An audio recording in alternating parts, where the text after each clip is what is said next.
இன்றைக்கு நம்மளை வீழ்த்துவதற்கு பல வியூகங்களை வைத்து நம்மளை வீழ்த்திருக்காங்க. நம்ம தலைவரே தோற்கடிக்கப்பட்டார். தலைவரை எதிர்த்து ஜெயிக்க யாருன்னு சொன்னா நான் 5 நிமிஷம் பேசினேன். பரோட்டாவை கொத்து பரோட்டா ஆக்கிட்டேன்னு சொல்றாங்க. யார் சொல்ற?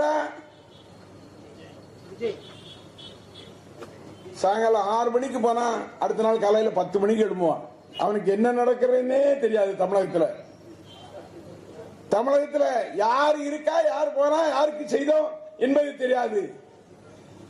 நேற்றைய தினம் ஒரு கூட்டத்தில் பேசுறாரு. பேசிக்கிட்டே இருந்தா அப்படின்னு எடுத்து வாசிக்கிறாரு. சினிமாவில் நடிக்கிற மாதிரி நடிக்கிறேன்னு நினைக்கிறாரு.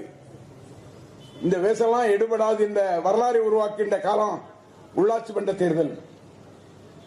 உள்ளாட்சி மன்ற தேர்தல் வருகின்ற போது எல்லா இடத்திலும் திராவிட முன்னேற்ற கழகத்தினுடைய கூட்டணி தான் வெற்றி பெறும் என்ற வரலாறு உருவாக்கக்கூடிய சகோதரராக நாம் இருக்க வேண்டும்.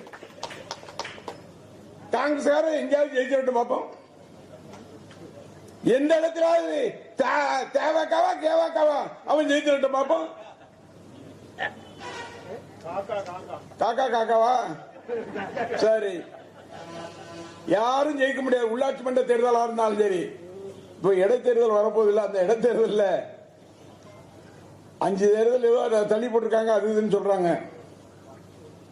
ஆனா எல்லா இடைத்தேர்தலும் நம்முடைய தளபதி யாரை ஆதரிக்கின்றாரோ, நம்முடைய தளபதி ஸ்டாலின் அவர்கள் யாரை ஆதரிக்கின்றாரோ அவர்தான் வெற்றி பெறுவார் என்ற வரலாறை உருவாக்க போகின்றோம்.